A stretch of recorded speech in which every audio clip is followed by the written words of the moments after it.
To work along with this lesson, open the project 11F. Motion effects can also be adjusted in the timeline. In previous lessons, we used clip overlays to control audio levels. As you remember, it adds a pink line, which can be raised or lowered. And keyframes can be added with the pen tool, which you can select in the tool palette, with the shortcut P, or when the selection tool is active, select it temporarily by holding the Option key. Select the audio track and delete it. The Clip Overlays button adds a Levels overlay to audio tracks, but it also adds an Opacity overlay to video tracks, which is controlled and modified in exactly the same way. Both of these clips have a black line at the very top. Move the mouse over it, and you get the Adjust Line Segment pointer. Click and drag downward to adjust the opacity. A tooltip displays the % opacity as you drag, but the change isn't reflected in the canvas until you release the mouse. Hold the Option key to temporarily select the pen tool and add 4 keyframes to the top clip.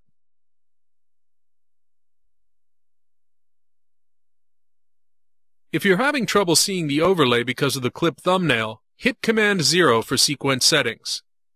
Go to the Timeline Options tab and change Thumbnail Display to Name Only. By dragging the segments between keyframes, you adjust 2 keyframes at once. Or mouse over the keyframes themselves. When you see the crosshair pointer, drag to adjust the keyframe value. Sometimes, especially in the confines of the timeline, it can be hard to reach an exact value. Hold the Command key while dragging to move more precisely. Let's delete 2 of the keyframes, leaving only the ones at the very beginning and end. Delete the second keyframe by right-clicking on it and selecting Clear.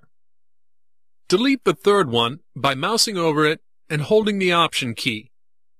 Do you see the minus sign? Click the keyframe to delete it.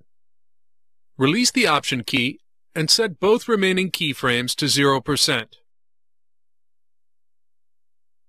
As in the Motion tab, you can add Bezier handles to your opacity keyframes by right-clicking on them and selecting Smooth.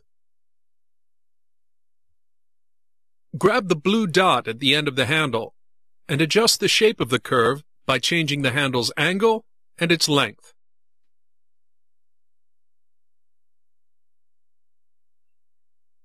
Go for a curve like this and play it back. It's much smoother than anything you'd get using a linear crossfade.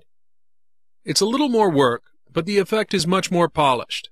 Hold the Option key for the pen tool and click the overlay in the middle for a new keyframe.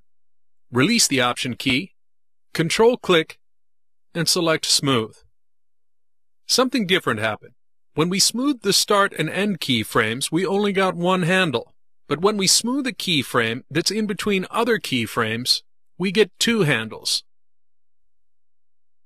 And they're locked together. Extend or rotate one handle, the other mirrors the change. This is to prevent sudden changes in value. Final Cut assumes you want a smooth transition on either side of the keyframe. But if sudden changes are what you're after, you can break the link by holding the Command key while dragging a handle. This lets you change the angle of the handle independently, but note that changes in length are still mirrored. Release the Command key and hold Shift while dragging to change the length of the handle independently, and hold both Command and Shift to break the link entirely. Before we move on, let's try one other way to change opacity.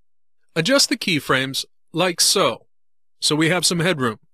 Select the clip and go to Modify, Levels, or use the shortcut Command-Option-L.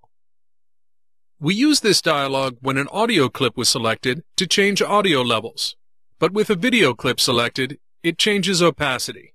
Set it to 70%, select Absolute, and hit OK. Absolute wipes out our keyframes and changes all values to 70%. Regardless of their previous values.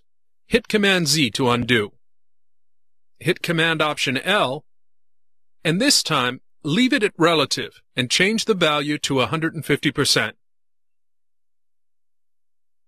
Something odd happened.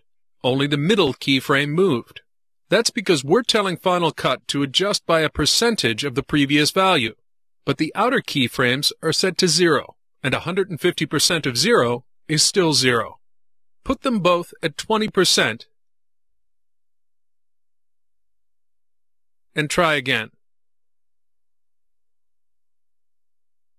In the next lesson, we'll learn how to change other motion attributes in the timeline using the Clip Keyframes control.